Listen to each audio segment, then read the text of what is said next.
So let us. So, what are the veins we have in the lower limb? We have superficial veins, we have deep veins, and then we have perforating veins.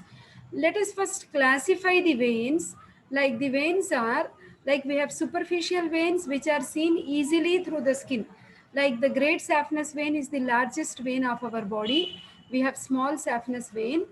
Then we have deep veins like femoral vein, profunda femoris vein, popliteal vein, peroneal vein, and anterior posterior tibial vein. Then we have connecting superficial and deep veins. We will have perforating veins also. All these veins we will see and learn. So the see, great saphenous vein is the vein which is usually asked even for 5 marks question. So this is the largest superficial vein what we see in our body. So if you see, this is the dorsum of the foot. On the dorsum of the foot, this area is actually called as dorsal venous arch.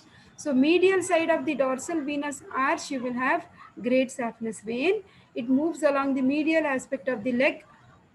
You can see its course. It is moving along the medial aspect of the knee joint, that is along the popliteal fossa, that is on the medial aspect. Then it is running on the medial aspect of the thigh. The deep fascia of the thigh is called as fascia lata. It will have an opening, that is saphenous opening, where we will have cribriform fascia. So great saphenous vein pierces the cribriform fascia found in the saphenous vein, and great saphenous vein opens into femoral vein. Saphenous means easily seen. Through the skin we can easily see. So along with great saphenous vein, on the lateral aspect of this dorsal venous arch, see, this is the lateral aspect of dorsal venous arch, we have one more vein which is called as small saphenous vein. The small saphenous vein drains into popliteal vein.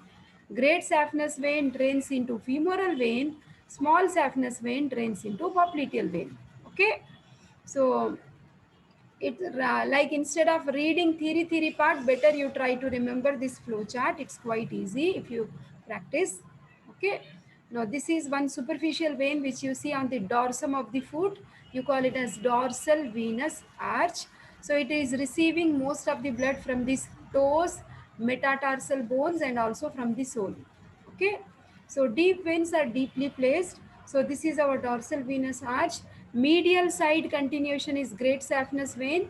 Lateral side continuation is small saphenous vein. Okay, so this is all great saphenous vein. You can see it is opening into the femoral vein.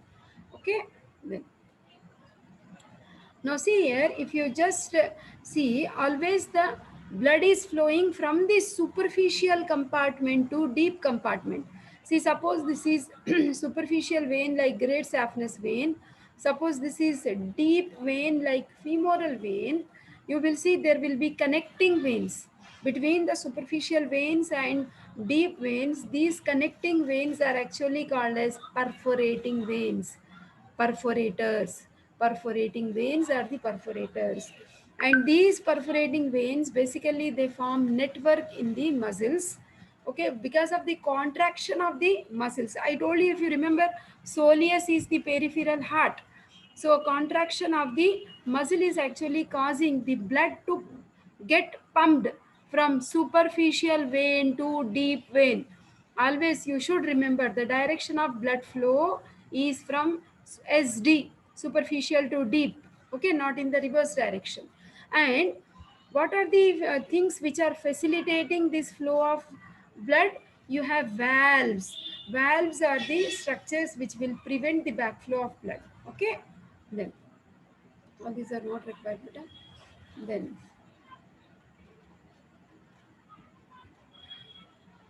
no, great saphenous vein, I told you it itself can be a short note or a very short note, 5 marks or 3 marks question. We should know its course, tributaries, perforators, and valves. Okay, let us see.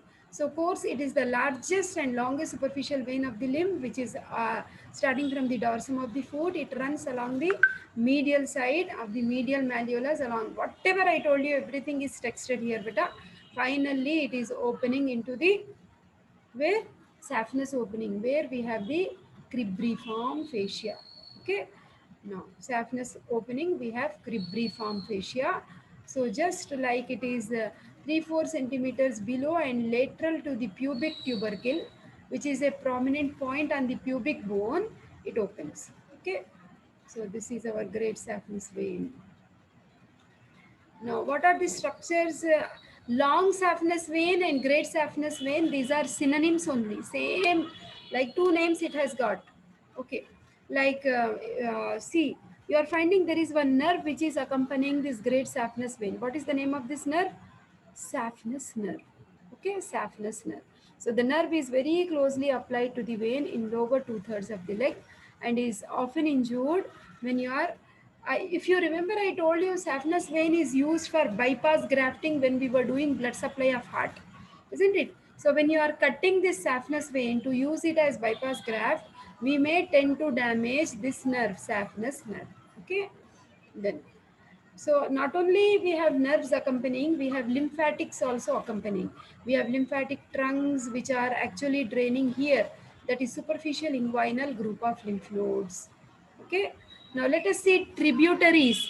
What are the various veins opening into the great saphenous vein? If you practice this diagram, you will write in your own words better. Okay. So what are the veins which are opening? See, you are finding posterior arch vein, you are finding anterior leg vein, you are finding posterior median vein, you are finding anterior lateral vein. All these veins are draining into great saphenous vein. Okay, beta? Same thing is texted here. Okay, so whatever has been discussed. Now, if you remember femoral artery, I told you we have three superficial branches and three deep branches. The names of superficial branches were superficial epigastric, superficial circumflexiliac, and superficial external pudendal. Corresponding to the names of the arteries, we also have veins, same name. Okay, superficial, circumflexiliac, epigastric, and external pudendal veins. And not only that, we have a deep external pudendal vein, which is also draining into this great saphenous vein. So all these veins are draining into great saphenous vein. Okay, then. Now see here, better don't read anything. I will try to make you understand this picture. You will automatically write in your own words. This has been taken from Vishram Singh only. Okay, beta. See here.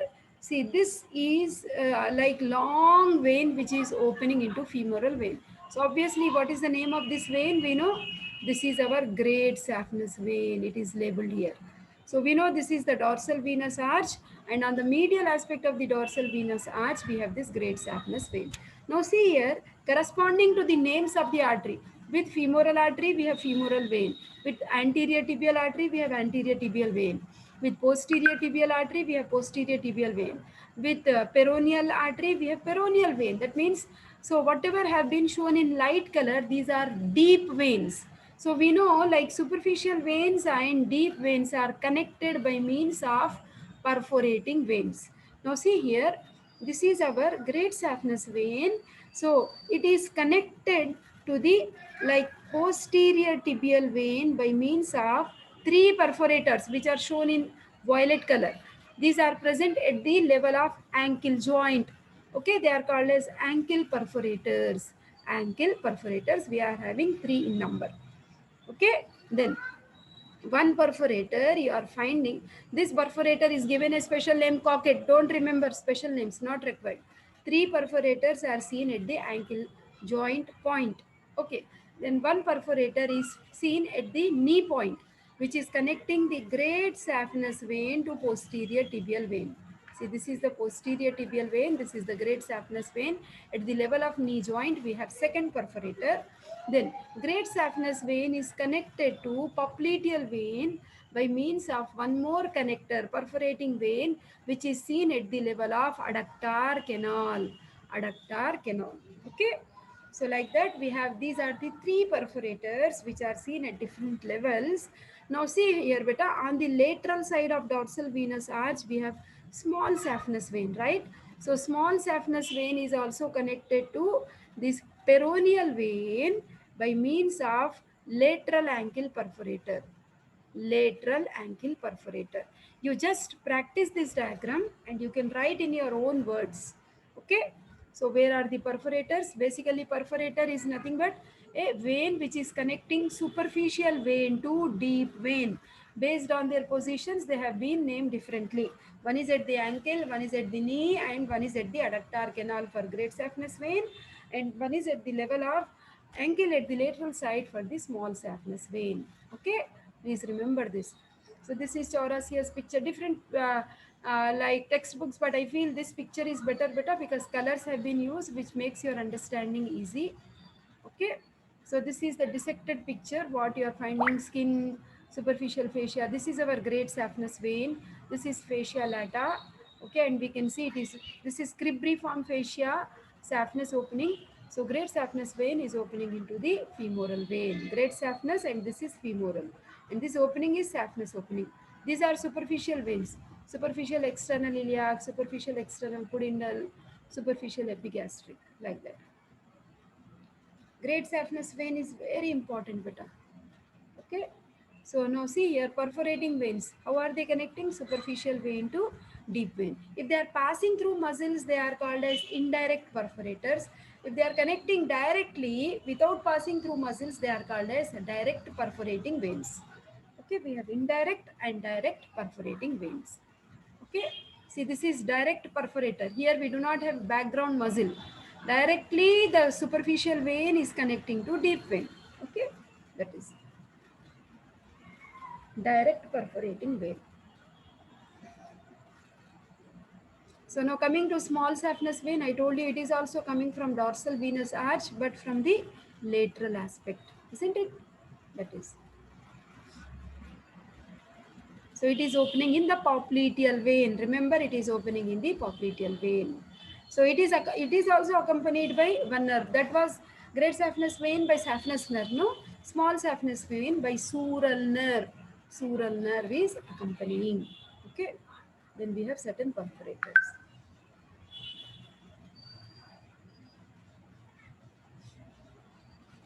So veins of the sole of the foot, like corresponding to the dorsal venous arch, we have like actually digital veins, the plantar veins, metatarsal veins, they all will drain into this dorsal venous arch. On the medial side, we have great saphenous vein, and on the lateral side, we have small saphenous vein. Okay. Now coming to the applied aspects. So suppose if these veins are becoming tortuous, you should have seen some in old people, the valves are not functional. The valves, no, they become non-functional and incompetent. So in such condition, the blood will get collected in the lower limb itself. There will be lot of pain, and the blood will not be able to move towards heart due to the failure of valves. So that condition is called as varicose veins, varicosity, varicose veins. Because of varicose veins, patient may complaint. There may be bleeding also, bleeding, hemorrhage, complications. There may be inflammation of blood vessels, which is phlebitis. Itis means inflammation. There may be ulcer formation.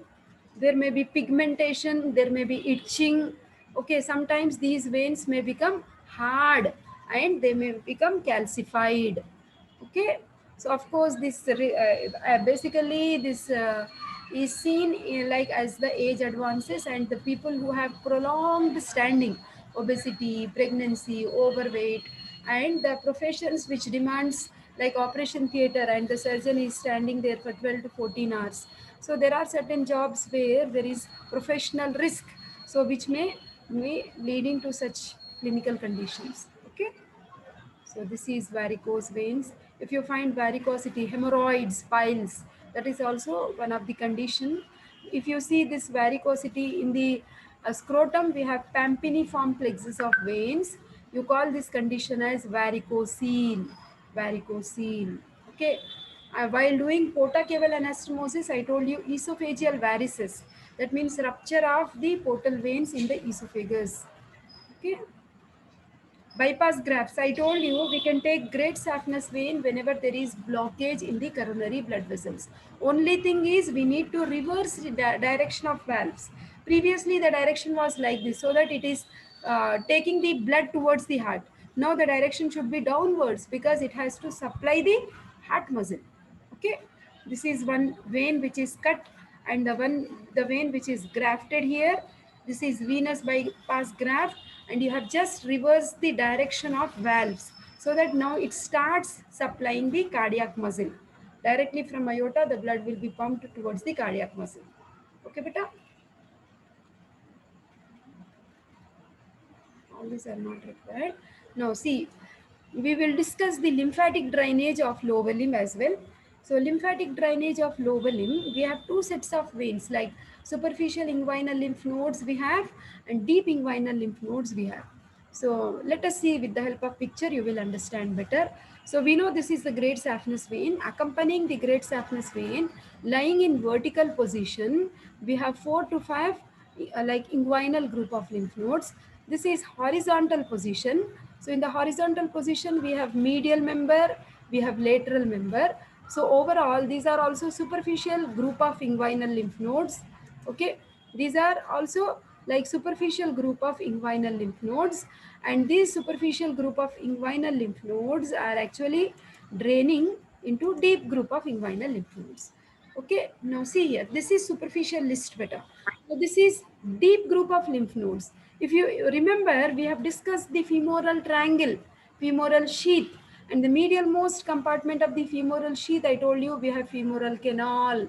In the femoral canal, we have lymph node of Cloquet, also called as lymph node of Rosenmuller, isn't it? So that means that lymph node is coming under deep group of lymph nodes, deep inguinal group of lymph nodes. Okay, we also find like 3 to 4 in number, which are lying deep to the great saphenous vein. In the popliteal region also, in the popliteal fossa, 3 to 6 lymph nodes are found. Anterior to the tibial bone also we find anterior tibial node. So like that we have, just first you have to list out like superficial T shape. You have to remember this letter T. Okay, superficial inguinal lymph nodes. Then deep inguinal lymph node, that is lymph node of Cloquet, popliteal node and anterior tibial. This is popliteal, this is tibial, and this is Cloquet's node. That is deep group. So basically, the lymph which is collected by the lymph nodes is actually being collected from the tissue spaces. From the tissue spaces, whatever fluid is left out, which is not collected by the capillaries, capillary end of the veins will be now collected by the lymphatic vessels. The lymphatic vessels will send the lymph to the lymph node. The lymph node filters. We know inside the lymph node we have T lymphocytes, B lymphocytes, which will kill the microorganisms. Filtered lymph comes out through the efferent lymphatic vessel. The lymph is entering into lymph node through afferent, and the lymph is coming out through efferent lymphatic vessel. Like that, the lymph goes on circulating till it gets completely filtered. What is the largest lymphatic duct in our body? We have studied it as a short note. Spleen. Sister, thoracic duct. Very good. Thoracic duct. Thoracic duct is the largest lymphatic duct. Okay, that means whole lymph finally reaches the largest lymphatic duct, that is thoracic duct. Okay, so these are our inguinal group of lymph nodes which are superficially placed. Okay, then so the superficial inguinal lymph nodes finally they drain the lymph into the deep group of lymph nodes only. Okay, so let us see how they are draining. See, this is the lower vertical group. They drain the lymph from the skin, fascia and lower limb except the buttock and short saphenous territory. Then this is the upper lateral group. So the lymph from the upper part of the lateral side of the thigh, buttock, flank region, this one is flank region, and back below the umbilical plane. That is all being collected by this group of nodes. Upper medial, few names you can write beta. Like it is draining the lymph from the anterior abdominal wall below the level of umbilicus. Okay, like that. So deep group of lymph nodes, I told you we have lymph node of Cloquet or Rosenmuller, right? So it is receiving the lymph from superficial inguinal lymph nodes. We also have popliteal nodes. From there also it receives from glans penis in males and clitoris in case of females, it receives the lymph. Okay, so this is the popliteal lymph node. It basically drains the lymph from the small saphenous vein tributary and knee joint. Okay, so the superficial lymphatics, they, so you can see just arrows, they are directed in this direction, and finally they will be draining into inguinal group of lymph nodes. initially they are going into superficial nodes and then they are going into deep group of lymph nodes. From inguinal it will move to iliac, common iliac, then into external internal iliac, then into aortic group of lymph nodes, then into cisterna chyli, then into thoracic duct, the largest lymphatic duct. Okay, so like that there is lymphatic drainage. So suppose if these lymphatic vessels are blocked, then it will lead to a condition called as elephantiasis. You should have seen roadside beggars, they will have big limbs. So that is nothing but occlusion of lymphatic vessels due to filaria worm, Wuchereria bancrofti. In that infection, filaria infection, because of the obstruction of lymphatic vessels, the lymph remains in the tissue spaces and it is not collected back, it's not going back to heart. So the limbs become very much bulky like elephant. That condition is elephantiasis. And if there is like inflammation of lymph node, you call it as lymphadenitis. And if there is inflammation of lymphatic vessel, you call it as lymphangitis. Lymphangitis. See, this is one of the picture where you have massive edema of the lower limb. This is the condition elephantiasis. Okay, beta. So this is all about the venous and lymphatic drainage. Okay. So all important points I will tell you. See, we know we have 9 regions in the abdomen, right? So, and this spleen is situated in the left hypochondric region, okay, and slightly in the left lumbar region, okay. And we know like spleen is situated within the tail of pancreas, isn't it? No. The location and description. See, this is side view of the body, lateral view of the body. Okay. So where you are finding the spleen is reddish and oval in shape. It is largest single mass of hemolymphoid tissue. So it is present in the left hypochondrium just beneath the left half of the diaphragm. Now, under which ribs it is present? See, ninth, 10th and 11th ribs. Under ninth, 10th, 11th ribs we are finding the spleen and its long axis is like this. So which is towards the 10th rib. Okay. So I will tell you the most important point. See beta. So there is one Harris dictum which will allow us to remember the dimensions of spleen very easily beta. 1, 3, 5, 7, 9. So what does it mean? Let me tell you. The spleen's thickness is 1 inch. Spleen's breadth is 3 inch. Spleen's length of the spleen is 5 inches. And the spleen, weight of the spleen is 7 ounces. And what is that 9? It is present between 7th, 8th and see, it is 9th, 10th and 11th rib. After this, 5, 7, 9 and 11, all odd numbers you see, 1, 3, 5, 7, 9 and 11. If you remember these odd numbers, you will be able to remember the dimensions of spleen. Okay, so that is, I hope that is clear. Now coming to the like ends. So one end of the spleen is like, see here, this is the spleen in the body. So it has two ends. One end is towards the midline, you call it as the medial end. The other end is away from the midline, you call it as lateral end. Then it has two borders. What are those? This border is above, you call it as superior border, and this border is below, you call it as inferior border. And in between one more border also we have, though it is not mentioned here, that is intermediate border. Then it has two surfaces. This is the surface where tail of pancreas is coming and getting attached. So this is like actually visceral surface. Visceral surface. The other surface is this surface which is outside. You call this as a diaphragmatic surface. Okay. So the other surface you have is diaphragmatic surface. So we have visceral surface and then we have diaphragmatic surface. Now if you observe spleen, basically it will appear as though it has many notches.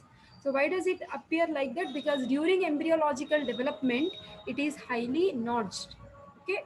Now see, this is the diaphragmatic surface and this is the visceral surface. So this surface is below the diaphragm. See, this is lung, suppose this is thoracic cage, this is abdominal cavity. This partition black line is diaphragm, and below diaphragm whatever surface you are finding, that surface is nothing but diaphragmatic surface, which is quite smooth, which is convex and which is lying below ninth, 10th and 11th ribs. Okay. Now coming to the visceral surface. So visceral surface, what are the borders? I said we have superior, inferior. We can also call it, don't use other words, not required. This is intermediate border. Now if you observe in situ, there was one picture, see here. In our living body, the spleen will have certain impressions. It will have the impressions of stomach. Here we will have kidney, no? So it will have impressions of kidney. It will have the impressions of suprarenal gland. Okay, so it will have impression of right colic flexure, left colic flexure also. So nearby visceral organs will show its impressions. So this is colic area, colic impression. This is stomach area, stomach impression. This is kidney area, hence renal impression. These three organs you should remember. Okay, so we have gastric impression, we have colic impression, we have renal impression, so which are seen on the visceral surface. Okay, so gastric impression, renal impression, and this is colic. Gastric, renal and colic. Okay, now see here, this is colon and this is left colic flexure. So colon is pressing on the spleen, hence it is producing the colic impression. This is hilum of the spleen. Okay, hilum, like this is tail of pancreas where we have hilum of the spleen. So same picture beta, at the hilum of the spleen we have the entry of splenic artery and splenic vein. Okay, splenic artery and splenic vein. So this is our superior border.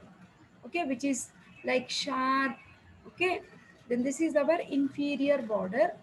Okay, then this border in the middle we have intermediate border. Okay, then what are the two ends we have? I said one end which is pointing towards the vertebral column. This end you will call as medial end. The one which is away from the vertebral column, you call it as lateral end.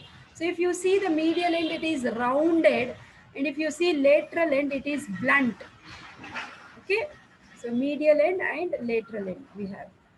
Then, so actually there are, don't read anything better, you will definitely get confused. I'll try to make it simple. This, I'll try to make you understand this picture. This is the cut section of the abdomen which we have taken at the level of lumbar vertebrae. You are finding this is, this picture was there when we were doing coverings of kidney also. So this is actually left kidney. In front of the left kidney we have spleen. In front of the spleen we have stomach. So there are connections, like spleen is getting connected to stomach, spleen is also getting connected to kidney. So these connections are actually called as ligaments. So between the stomach and spleen, you call it as gastrosplenic ligament. Gastrosplenic ligament. Now between the kidney and spleen, you call it as lino-renal ligament. Lino-renal ligament. Two names you remember enough better. Gastrosplenic and gastrosplenic and lino-renal. Lino means spleen, renal means kidney. Lino-renal or splenico-renal. Okay. Apart from that, there is one more connection which is not directly attached to the spleen, but in textbooks even this will be given, called as phrenico-colic. Phrenic means what beta? Diaphragm. From the diaphragm to the colon, from behind it's like supports. You call this as phrenico-colic ligament. Okay. So overall, how many ligaments did we see now? Three names you should remember: gastrosplenic, lino-renal, phrenico-colic. Three names you remember enough. Now, don't read anything better. We did celiac trunk when we were doing blood supply of stomach. From the celiac trunk, we know this is the splenic artery, which is moving along the upper border of pancreas. Pancreas we discussed as essay. Along the upper border of pancreas, we have this splenic artery which is entering into the hilum of spleen. Okay. And venous drainage, we know splenic vein joins the superior mesenteric vein to drain into portal vein. Into the splenic vein, inferior mesenteric vein also drains. We know this, right? Okay. So nearby lymph nodes, let us try to see better. So what are the nearby lymph nodes we will have? See, the pancreatico-splenic, okay, and celiac and superior mesenteric. Three you can remember enough better: pancreatico-splenic, celiac and superior mesenteric. These are the nodes into which you will see the spleen is draining its lymph into. Now nerve plexus. What is the nearby nerve plexus? We have celiac plexus. So nerve plexus, nerve supply of spleen comes from celiac plexus. Blood supply also celiac trunk. Nerve supply also celiac plexus. Like that you can remember. Applied anatomy. So in case of malaria infection, usually the spleen will be enlarged. Why? Because we know spleen is the graveyard of RBC. So whenever RBCs are lysed, in case of blood cancers or in many clinical conditions where RBC lifespan is reduced, the targeted organ is spleen, because spleen filters the RBCs, right? Hence the dead RBCs come there and the spleen gets enlarged. So that condition is splenomegaly. In road accidents, sometimes spleen may be ruptured also very badly. Okay. So the spleen is an organ which is most often damaged in abdominal trauma. Okay. And it may lead to severe internal hemorrhage, internal bleeding, which may lead to shock. That means cardiac output is reducing and non-availability of blood to the tissues. Person may die also. Very dangerous. Okay. This is all not required. But splenomegaly, when the spleen is enlarged, I told you it may be due to malaria or it may be due to blood cancers like leukemia. Okay, the spleen may be enlarged. That condition is called as splenomegaly. Okay, you can actually see the size of spleen here, how much it has enlarged. See, this is normal spleen. This is kidney. This is our stomach. In between we have spleen. See the size, how much it has got enlarged. Okay, so that is, I hope you understood spleen. Then we will go to the next questions.